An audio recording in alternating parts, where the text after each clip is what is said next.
Hey everybody, if you haven't had the opportunity yet to fill out the Kids Listen survey that helps us understand how families are using podcasts, please take a minute to do so. We actually have about 2 more weeks. It's until the middle of November that the survey will be open. This information is crucial to kids podcasters, many of whom are creating, like myself, in their spare time and really trying to make things bigger and better for you, the listeners.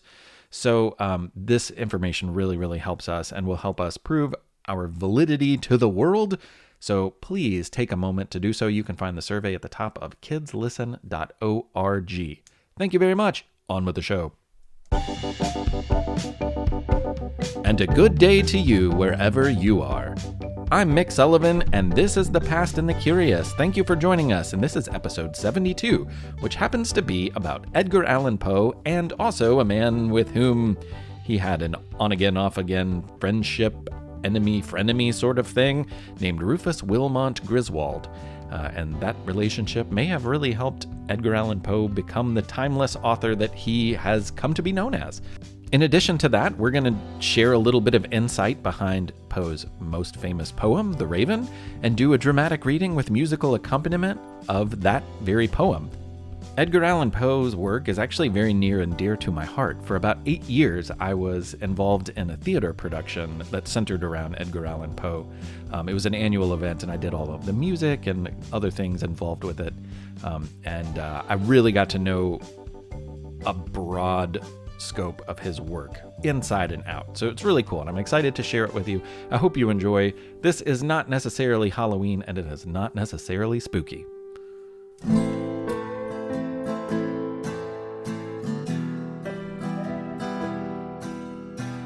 On October 9th, 1849, the New York Daily Tribune published an obituary, which is an official announcement about someone's death. This one was longer than most and was credited to someone who identified themselves simply as Ludwig. It begins. Edgar Allan Poe is dead. He died in Baltimore the day before yesterday. This announcement will startle many, but few will be grieved by it. The poet was well known, personally or by reputation, in all this country. He had readers in England and in several of the states of continental Europe.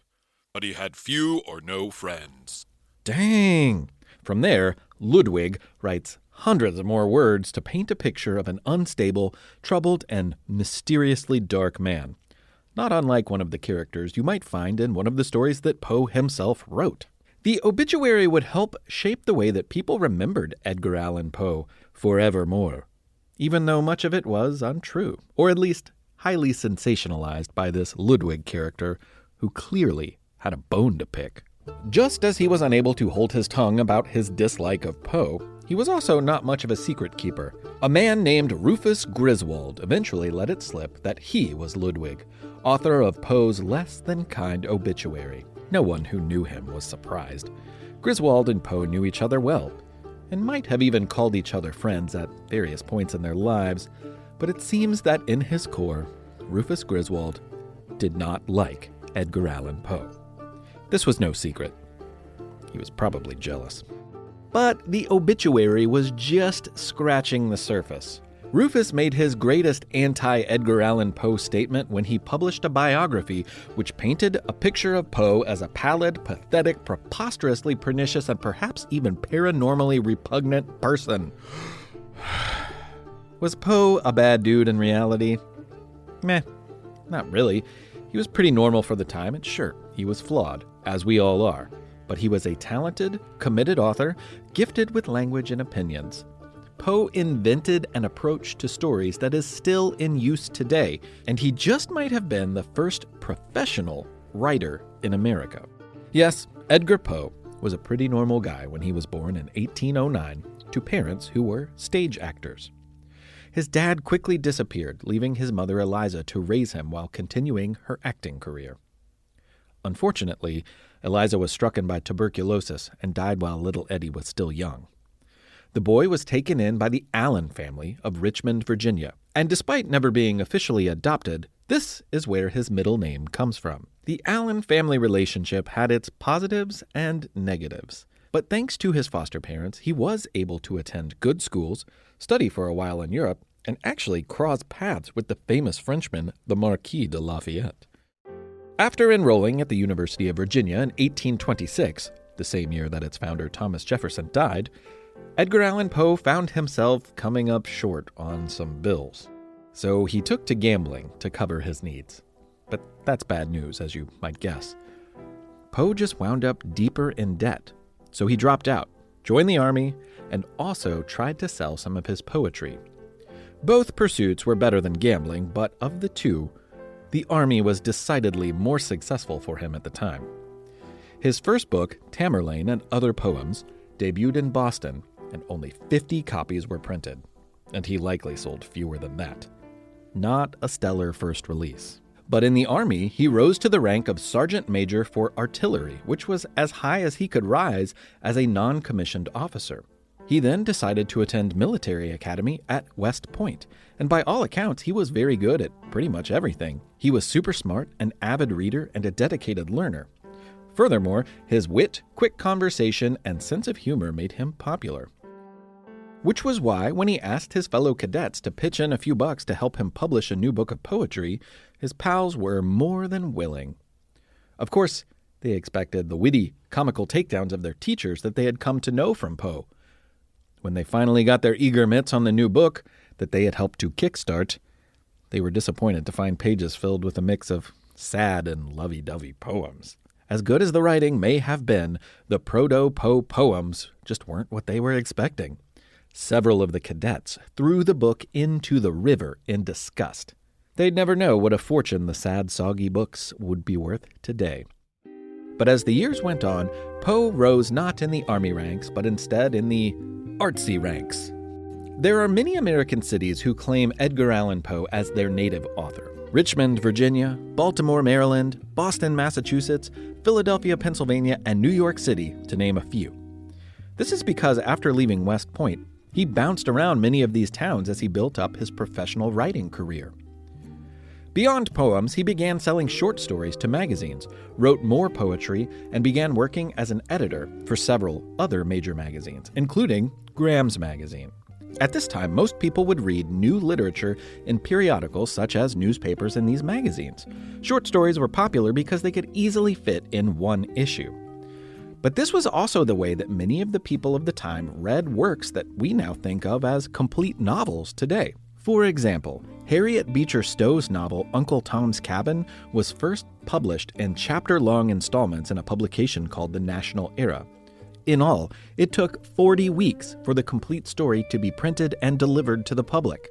Telling stories this way could sell a lot of newspapers and magazines, but it made it very hard to binge read your way through a gripping story like you can do when you have a full book ready to go right in your hands. Through periodicals and actual book printings between 1835 and his death in 1849, Edgar Allan Poe made himself one of the most important writers of his day. Some of his stories thrilled and scared people, like The Black Cat and The Telltale Heart. Others built on the mysteries of the world and current events. The story MS Found in a Bottle reads like a message sent by a mysterious sailor who explored the oceans and the South Pole.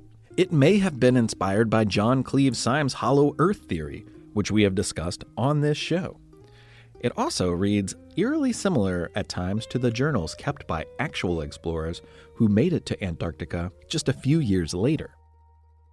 Today, you can browse a library or bookstore and find shelves full of detective and crime stories. These works of fiction center around someone trying to piece together evidence to solve a crime. It is said that so-called detective fiction was first invented and written by, you guessed it, Edgar Allan Poe.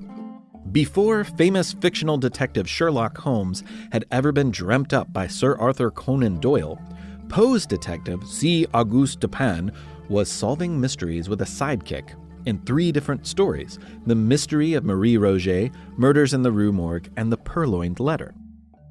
In fact, the Sherlock Holmes creator said he was inspired by Poe.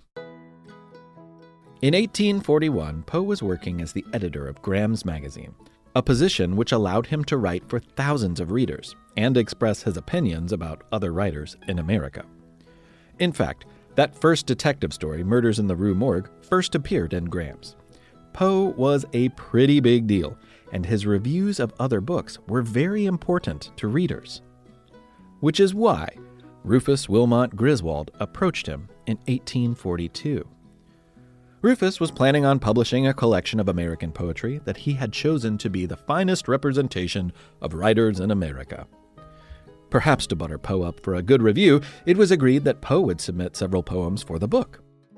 When the book finally came out, Poe found only 3 of his poems in the pages, and he felt that there were a bunch of really bad poets and poems featured, and not enough of the ones that he thought were the good poems and poets.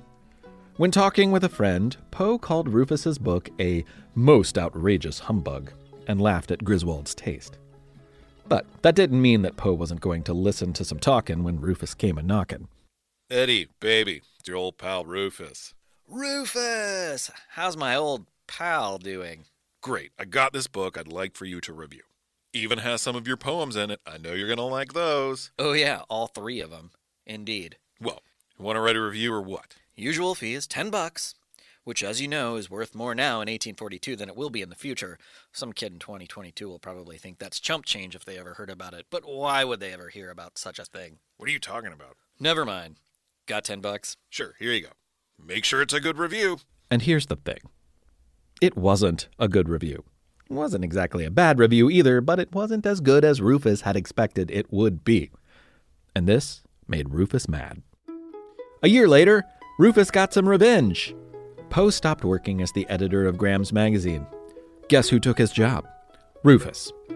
Guess who got paid more than Poe, and guess who made sure that he knew about it?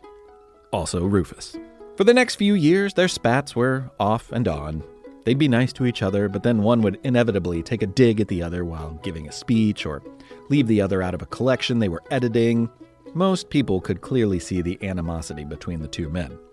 But Poe's talent was undeniable to Rufus.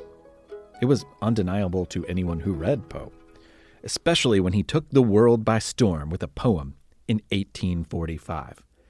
It's hard to think of a poem as a smash hit, but The Raven was a smash hit.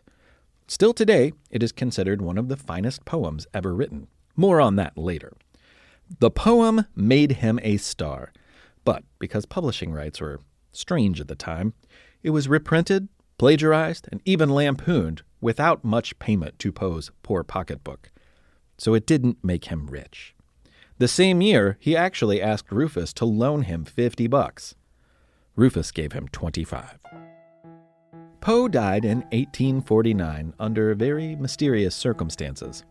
Some people think he might have been bitten by an animal with rabies. Others think he may have been poisoned. Others think it was something more nefarious. It could have been foul play. It could have been alcohol. It could have been something more natural. But because of his scary stories, it was largely believed to be something sinister. And this was largely because Rufus published an unflattering obituary which painted Poe as a madman. And then he wrote an even more unflattering biography.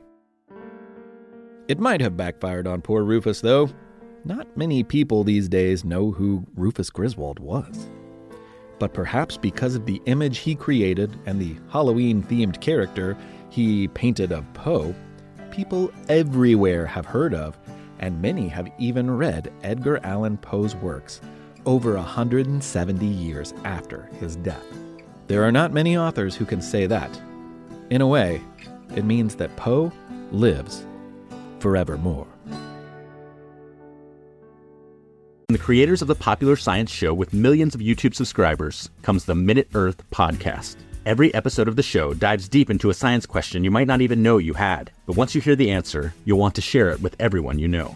Why do rivers curve? Why did the T-Rex have such tiny arms? And why do so many more kids need glasses now than they used to? Spoiler alert, it isn't screen time. Our team of scientists digs into the research and breaks it down into a short, entertaining explanation, jam-packed with science facts and terrible puns. Subscribe to Minute Earth wherever you like to listen. We're the All Creatures Podcast. Each week, Angie and I explore and share amazing details about the many animals we share our world with. Plus, Chris and I are both PhD scientists and educators. So we do the deep dives in the scientific research and then come back and share what we learn in a fun and casual way. We also speak with other scientists, animal experts, activists, and many other conservation enthusiasts from all over the planet. So you can find the All Creatures podcast wherever you get your podcasts. Hey, this month You Have 30 Seconds is Andy from Milford, Massachusetts, and he's here to tell us about someone from the Revolutionary War. On the night of April 18th, 1775, Paul Revere left home for his famous ride to Lexington. He forgot his purse. His dog followed him too. Paul tied a note to the dog's collar and sent him home. When the dog returned, the spurs were hanging on the dog's neck. Dogs to the rescue, bringing spurs. Pretty essential if you're going to have a horseback ride. Thank you so much, Andy. I really appreciate that. I'm so glad you're out there. I'm so glad you listened to the show, and I thank you for sharing. That was great. Good work. If anyone else has a You Have 30 Seconds, there's instructions on the website, but really you just make a recording in 30 seconds on a phone or an iPad or anything else of a story from the past and send it to me. It's quiz time. It's quiz time. It's quiz time. Time. Hey, it's quiz time again. Question number 1. There is an American professional sports team named in honor of Edgar Allan Poe. Which one is it?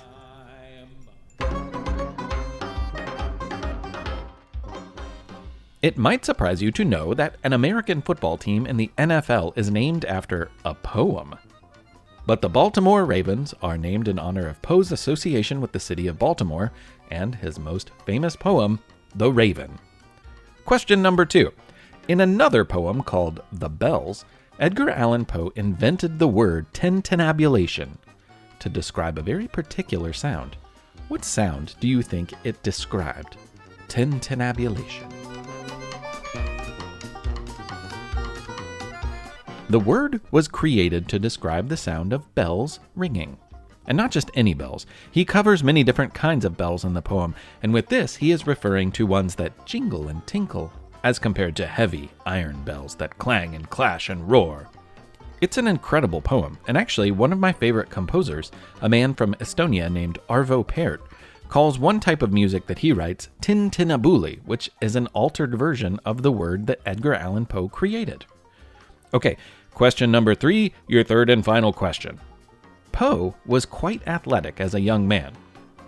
One of his more impressive feats took place in the James River in Virginia.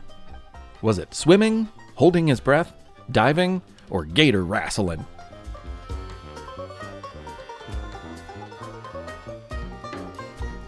As much as I would like to tell you that Poe wrestled gators, he did not. As a young man, witnesses confirmed that Edgar Allan Poe swam 7.5 miles upriver against the current of the James River.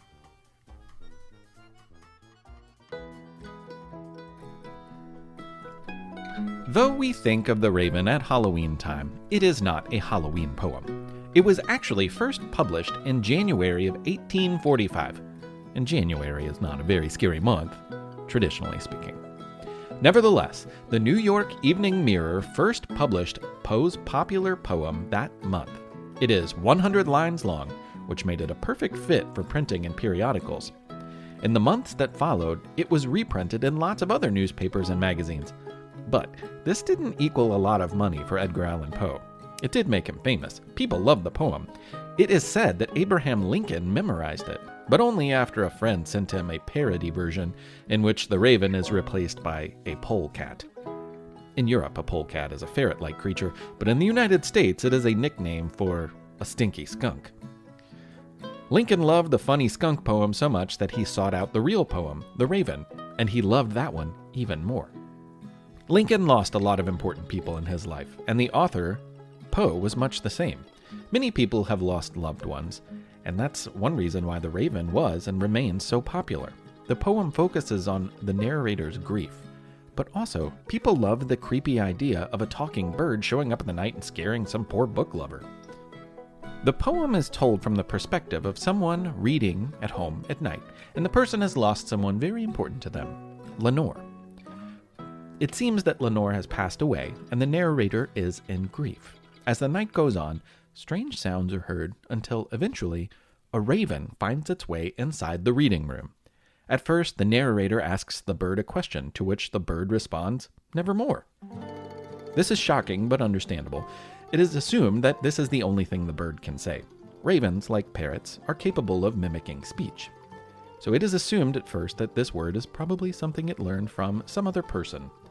Knowing that this is the only thing it can say, the narrator keeps asking questions. Why would you ask questions you want a yes to if the only possible answer is no, or rather, nevermore? Is this what the narrator wants? There are lots of ways to interpret this poem, and I'll leave that to you. Or just enjoy the way that Poe used words. His language is amazing and there's a natural music to it. And even if you don't understand it, it can just be interesting to listen to.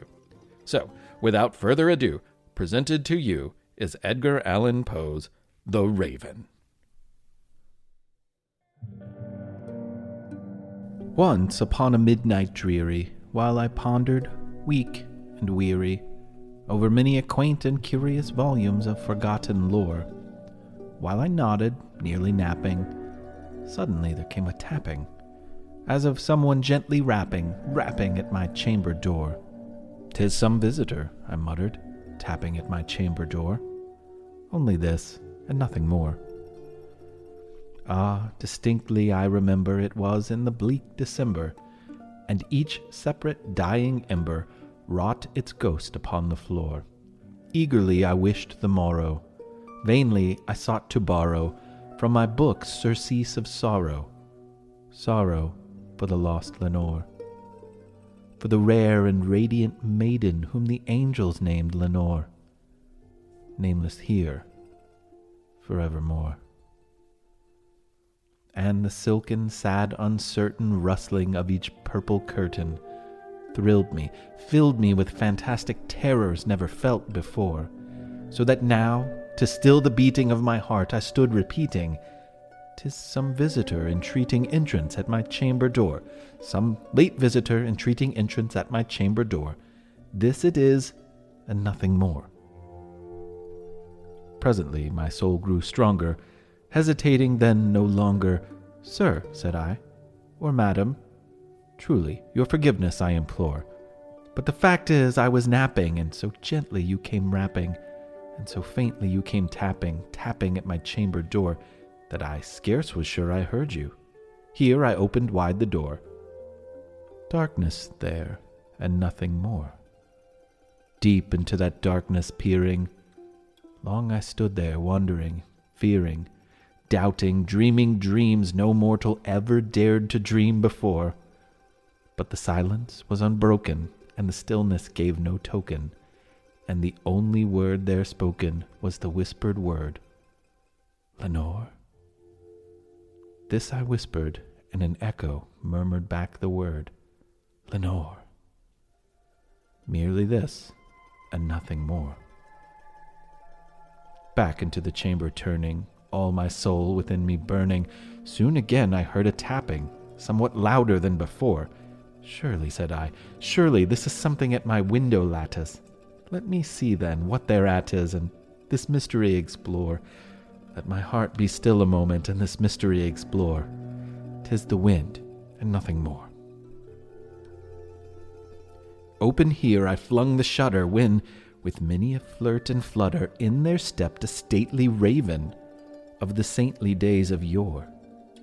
Not the least obeisance made he, not a minute stopped or stayed he, but with mien of lord or lady, perched above my chamber door, perched upon a bust of Pallas just above my chamber door, perched and sat, and nothing more.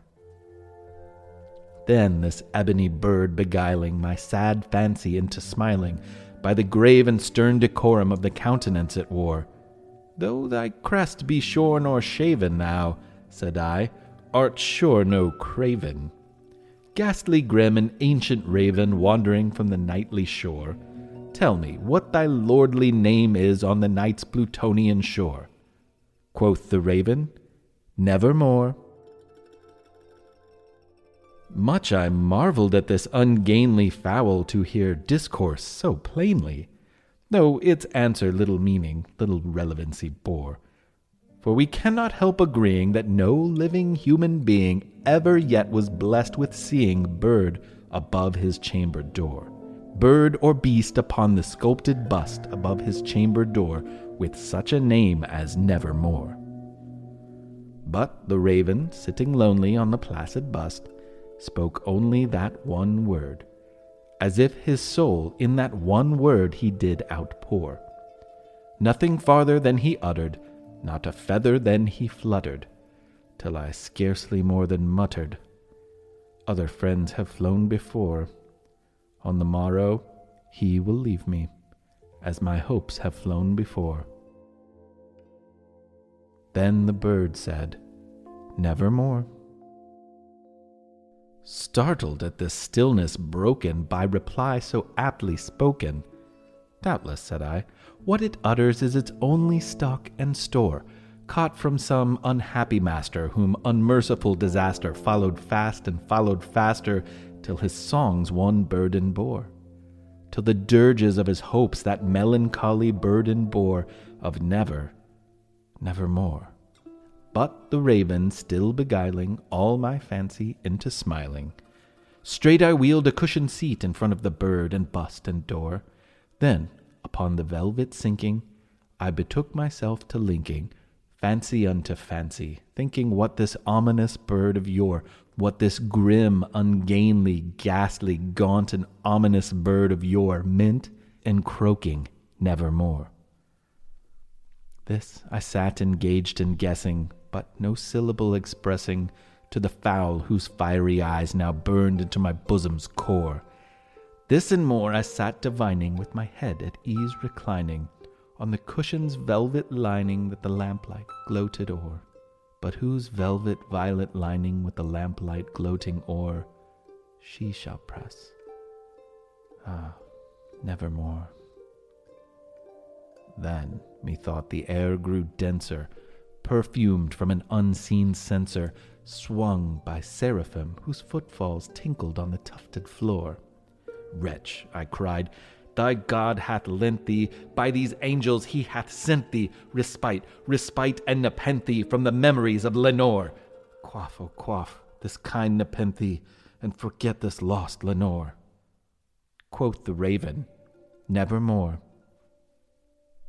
Prophet, said I, thing of evil, prophet still if bird or devil, whether tempter sent or whether tempest tossed thee here ashore, desolate yet all undaunted, on this desert land enchanted, on this home of horror haunted, tell me, truly I implore, is there balm in Gilead? Tell me, I implore. Quoth the raven, Nevermore. Prophet, said I, thing of evil, prophet still if bird or devil, by that heaven that bends above us, by that God we both adore, tell this soul with sorrow laden, if within the distant Aidenn it shall clasp a sainted maiden, whom the angels name Lenore, clasp a rare and radiant maiden, whom the angels name Lenore. Quoth the raven, Nevermore. Be that word our sign of parting, bird or fiend, I shrieked upstarting. Get thee back into the tempest and the night's Plutonian shore. Leave no black plume as a token of that lie thy soul has spoken. Leave my loneliness unbroken. Quit the bust above my door. Take thy beak from out my heart, and take thy form from off my door. Quoth the raven, Nevermore. And the raven, never flitting, still is sitting on the pallid bust of Pallas just above my chamber door. And his eyes have all the seeming of a demon's that is dreaming, and the lamplight o'er him streaming throws his shadow on the floor. And my soul from out that shadow that lies floating on the floor shall be lifted nevermore.